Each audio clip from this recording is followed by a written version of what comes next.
What's up guys, you are watching the Sit Show, and if you're new on my channel then don't forget to subscribe and a like. Today we're going to talk about the PlayStation 4 error. The error code is CE-41902-6. It's the external storage error. So I'm just going to share my screen on the left side. Here we go to the screen. You simply go to the settings. Here we are, the settings, and scroll down. There is a storage. Devices storage, and here you have a system storage.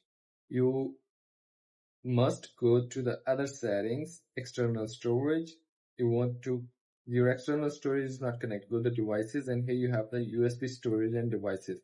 Here you get the USB external storage or a hard external storage, and you must format your device or a USB 3.0. You must have a 3.0 or up to 3.0. It will be work, and firstly you just format it, and it will be after that it will be worked on your PlayStation 4, and it will be shown on the storage device. So if you want to ask me a question, then leave a comment in the comment box, and see you soon for the next one, for the next topic. And if you're new to my channel, then don't forget to subscribe and a like.